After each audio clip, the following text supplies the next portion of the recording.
Welcome to today's discussion. We're going to examine two theories called social exchange theory and equity theory. And both of these theories are widely used in communication studies and in social psychology to examine the reasons why we're drawn into relationships with particular people and the reasons why we're motivated to continue those relationships. Both of these theories suggest that we weigh the pros and cons of being in that relationship. In other words, we weigh the costs to us versus the benefits to us to decide whether we want to enter in and whether we want to stay. While these two theories have that element in common of weighing costs and benefits, they also have some particular differences that I'd like to share with you today. As I discuss these two theories, I'd like you to think about your own relationships and how these have come into play in your own life. Let's have a quick overview of what makes these theories similar and different, and then we'll take a deeper dive into each one. Starting with social exchange theory, the main premise of this theory is that I'm going to be motivated to enter into a relationship with you if I perceive that the benefits to me are going to be greater than the costs to me. So the pros outweigh the cons, the good outweighs the bad, the benefits outweigh the efforts that I'm going to have to put in. And the theory suggests that that is a human motivation. We want to get more than we put in.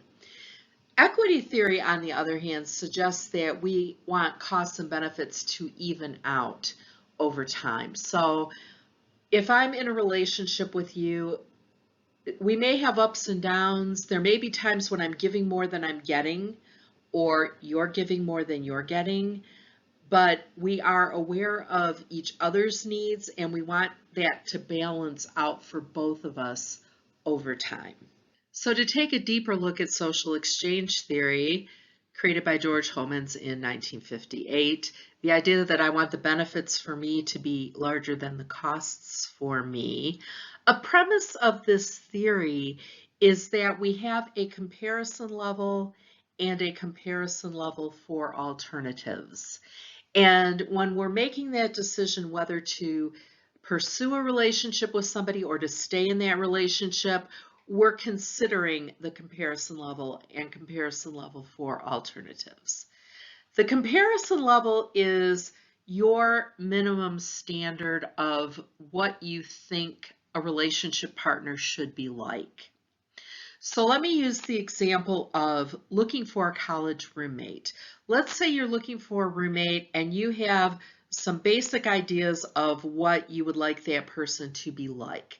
So maybe you're an early riser and you'd like them to be an early riser too.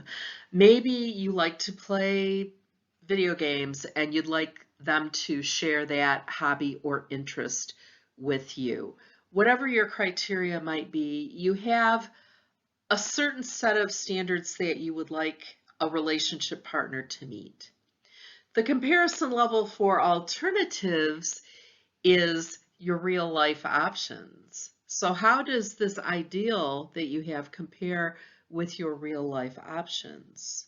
So to go back to the roommate example, let's say that you decided your ideal roommate will be an early riser and like video games, and your real options for roommates are Sam and Alex. Okay, and let's say Sam is an early riser but hates video games, and Alex is a late sleeper but really enjoys playing video games. That's your comparison level for alternatives. Those are your real options for a relationship. So neither of them meets all the criteria of your comparison level, but you are going to have to make a choice between what is available to you using this idea of how can I make the benefits for me outweigh the costs? So you're either going to say being an early riser is more important to me, and so it's okay if the person doesn't play video games with me, I can find other people to do that with. Or if you're going to say, I really want to have a roommate who enjoys playing video games, and so I can tolerate the late sleeping, okay? But you're trying to get the most benefit for yourself. So you have this comparison level, which is your standard or your criteria that you would like to meet, but your comparison level for alternatives is what are your actual options? Who is in your actual pool of options that you're going to have to choose from? And how do you do this cost-benefit analysis in a way that will help you make the best choice there? Equity theory, as posited by John Stacey Adams in 1965, is the one that suggests that in our relationships, we would like the pros and cons, the goods and bads to kind of balance out over time. So we want the benefits and costs for us to be relatively equal, but we also want that for our partner. And this theory has a couple of terms associated with it: over benefited and under benefited. Now, if you're feeling over benefited, you feel like you're receiving more than you're giving. So let's imagine that you hurt your leg and you're on crutches, and your friend is helping you out with carrying things. Maybe they're walking to your classes with you to carry your backpack. Just during this time while you're on crutches, they're doing a little extra for you. You might feel like you're in an over-benefited situation there, like, wow, they're really giving more than they're getting from me in this relationship right now. They are going above and beyond, right? So I'm feeling over-benefited. Equity theory would suggest that that would make you uncomfortable and you would want to make up for it in some way to your friend. The term under-benefited means that you feel like you're giving more than you're receiving. Now, most of us are willing to be under-benefited for a period of time in a relationship. Take that story of the roommate being on crutches and reverse it. The roommate who is not on crutches, who's helping you out, might be under-benefited for a period of time there. They're giving more than they're getting by helping you out. And equity theory would suggest that they want the benefits and costs to be equal for themselves as well as for you, but they're expecting that you're going to even up the scales at a later time. So think about short-term versus long run. In the short term, we might feel over-benefited or under-benefited, but we might expect in the long term that things will even out. Now, if they don't even out, we might make a decision whether we want to continue the relationship or not. But we're assuming that they'll even out. Time, money, or emotion can substitute. We don't necessarily have to be paid in kind or paid back the same way.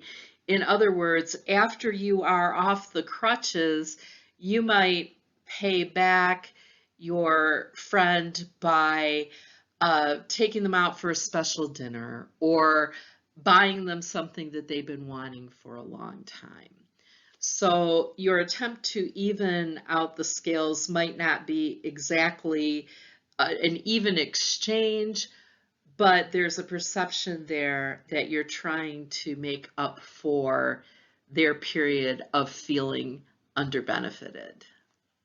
I'd like you to apply these theories in your own life and in your own relationships and think about how they might manifest themselves in real life. For example, social exchange theory.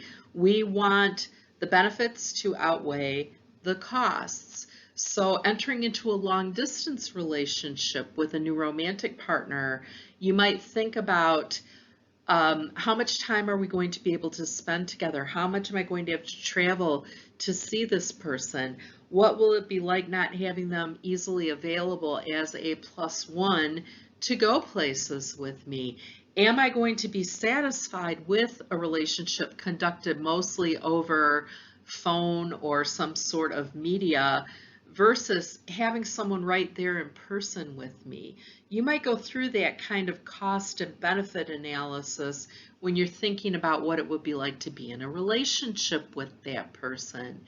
And then equity theory, look at your own either romantic or friendship relationships and think about how you might try to make things even out between yourself and the other person in order to make it satisfying for you to stay in the relationship, but also to make it satisfying for the other person. So equity theory suggests that we pursue those relationships and stay with those relationships where there is this concern for keeping things even. Thank you for your time today. Please join me in future for another discussion of communication theory.